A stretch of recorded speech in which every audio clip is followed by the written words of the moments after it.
Okay, so I've been working at a Panda for the last maybe 3 months or so, and if I'm being honest with you, those 3 months I've seen some things that I wish I would never see again because it is confusing and daunting me because I've never experienced those, and I probably thought that I would never see those in my life again.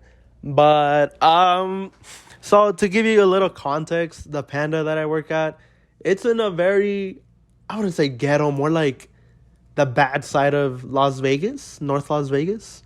It's pretty much, I wouldn't say close to East Side, but it's a little bit above Fremont. So to give you like an idea of where the homeless are. And there has been a lot of things going on there. So not even the first week that I got to my job, I'm looking fresh, I'm feeling great, I'm ready to learn. And the first day I go in there, I see someone get arrested outside of the Panda.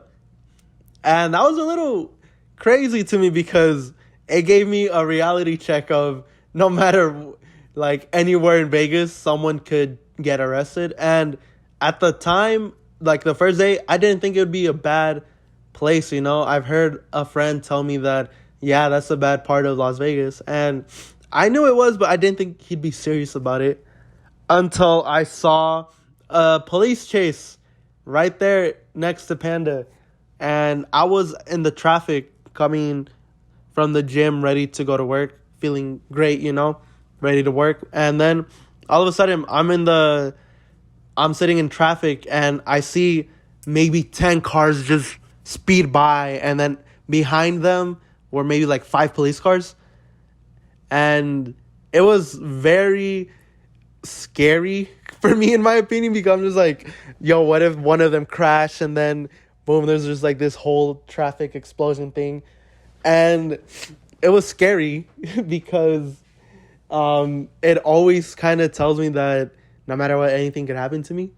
And the next part is kind of funny in my opinion because later the same week, the first week I worked there, a coworker, a coworker and I were like cleaning since it was closing, and we saw someone trying to jump the wall while they were trying to escape the police.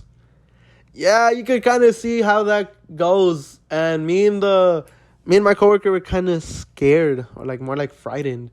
And so we kind of just locked the window and we see him. And the funny thing is he couldn't get up the wall.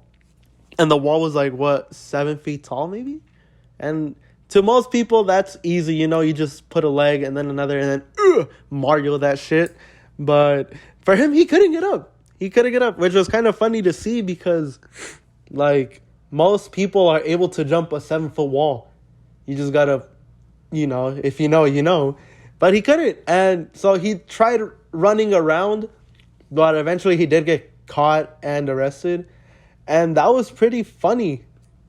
But also I'd like to share some things on certain, like not certain people, more like on certain situations where if you ever worked fast food, you probably hate people saying fresh and they don't want to wait.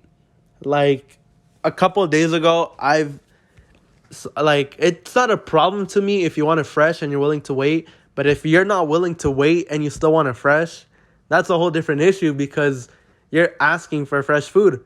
You want it made fresh, but you don't want to wait. Like, what kind of bullshit is that you don't want to wait?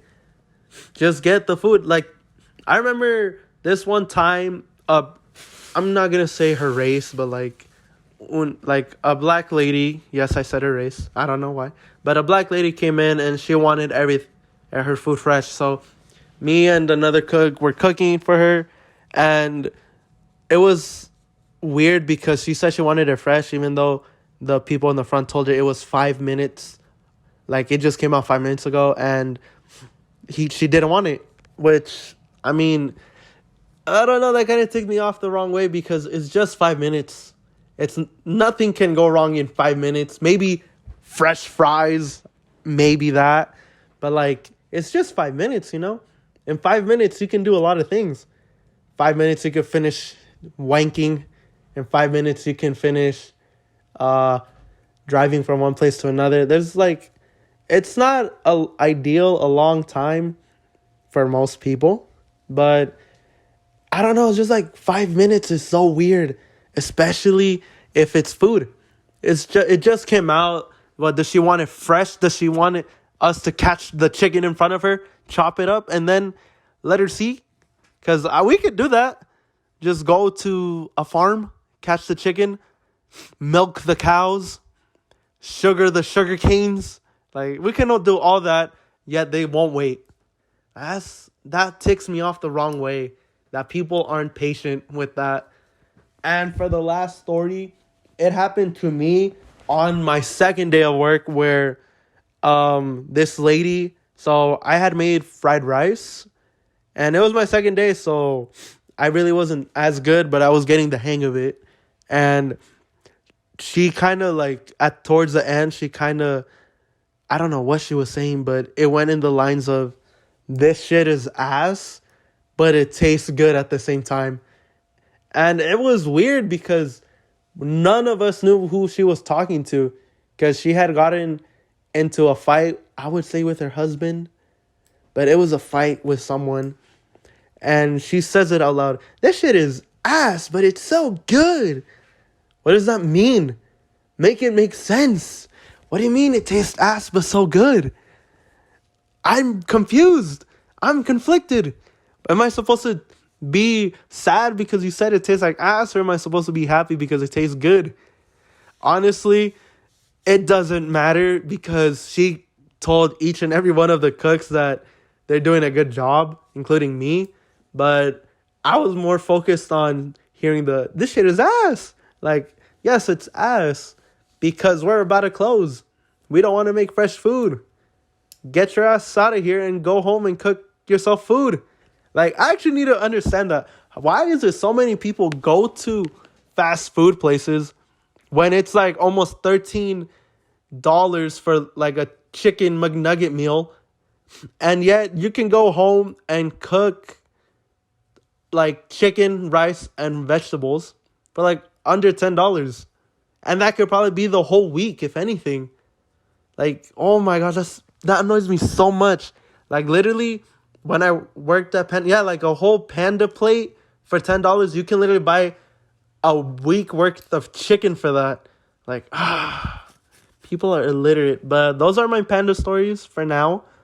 But hopefully you guys have a good day. You guys stay hydrated, and make sure to have a good summer and have a good day as well. So until next time, bye.